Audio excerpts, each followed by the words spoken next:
यानंतर बातम्यांचा वेगवान आढावा घेऊयात महाराष्ट्र सुपरफास्ट। ठाकरेंच्या शिवसेनेकडून या हंबरडा मोर्चाचं आयोजन करण्यात आलं होतं। शेतकऱ्यांना संपूर्ण कर्जमाफी द्या या मागणीसाठी ठाकरेंची शिवसेना रस्त्यावर उतरली। उद्धव ठाकरेंसह आदित्य ठाकरे, संजय राऊत, अंबादास दानवे मोर्चात सहभागी। छत्रपती संभाजीनगरमधल्या हंबरडा मोर्चामध्ये ठाकरेंनी आसूड हाती घेतला, सरकारला इशारा दिला। शेतकऱ्यांना सरसकट कर्जमाफी द्यावी अशी ठाम मागणी ठाकरेंच्या शिवसेनेनं लावून धरली आहे। सरकारनं जाहीर केलेलं पॅकेज शेतकऱ्यांना अमान्य, इतिहासामधलं सर्वात मोठं पॅकेज नाही, सगळ्यात मोठी थाप आहे, उद्धव ठाकरेंचा हल्लाबोल। कधीही उंबरठाही न ओलांडणारे आता हंबरडा फोडतायत। उपमुख्यमंत्री शिंदेंची ठाकरेंच्या मोर्चावर टीका, आमचं सरकार शेतकऱ्यांच्या सोबत उभं असल्याची प्रतिक्रिया।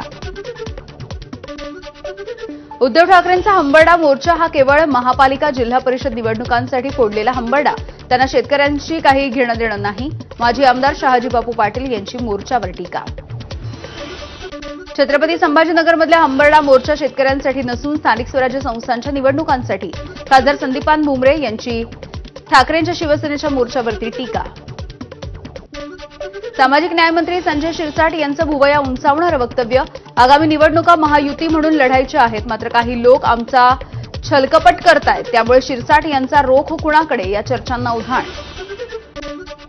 राज ठाकरे 14 तारखेला महाविकास आघाडीच्या नेत्यांसोबत मुख्य निवडणूक अधिकाऱ्यांना भेटणार, खासदार संजय राऊतांची माहिती। शरद पवार, उद्धव ठाकरे, हर्षवर्धन सपकाळ सोबत असतील।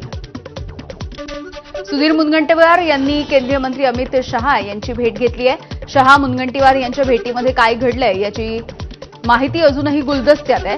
नवनिर्वाचित उपराष्ट्रपती सीपी राधाकृष्णन यांची सुद्धा त्यांनी भेट घेतली। तर अमित शहा यांनीच आपल्याला भेटायला बोलवलं होतं। भाजपचे ज्येष्ठ नेते सुधीर मुनगंटीवार यांची एबीपी माझाला प्रतिक्रिया, शहांसोबत 40 मिनिटं चर्चा झाल्याची मुनगंटीवारांची माहिती।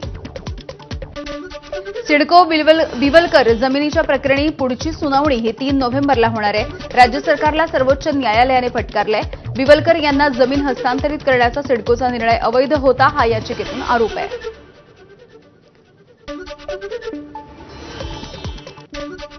मंत्रालयीन विभागामधील प्रलंबित आश्वासनांच्या पूर्ततेसाठी प्रत्येक विभागामध्ये सचिवांच्या अध्यक्षतेखाली आश्वासन समिती गठीत। आता विधिमंडळामध्ये दिलेली आश्वासनं 90 दिवसांच्या आतमध्ये पूर्ण करणं बंधनकारक। महसूल विभागामध्ये जमीन मोजणी आता फक्त 30 दिवसांमध्ये होणार आहे। जमीन मोजणीचे कोट्यवधीची प्रकरणं मार्गी लागतील, महसूल मंत्री चंद्रशेखर बावनकुळेंचा निर्णय। राज्यामधील ॲपवरती आधारित ओला, उबर, रॅपिडोसारख्या सेवांसाठी नवे नियम। वाहतूक सेवांमध्ये अधिक शिस्तबद्धता, पारदर्शकता आणि प्रवासी सुरक्षेची काटेकोर अंमलबजावणी होणार आहे।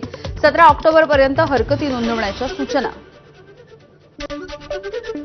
जैन मुनी मुंबई महानगरपालिका निवडणुकांच्या रिंगणामध्ये उतरणार आहेत। शांतिदूत जनकल्याण पार्टीची जैन मुनींकडून घोषणा, तर जे कबुतरांच्या विरोधात आहेत त्यांच्याशी आमचा वाद असल्याचं जैन मुनींचं वक्तव्य।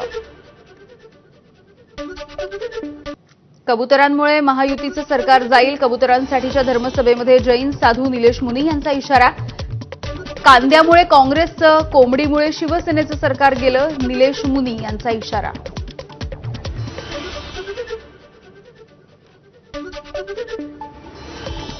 आणि यानंतर बुलेटिनमध्ये एक छोटासा ब्रेक, बघत रहा एबीपी माझा।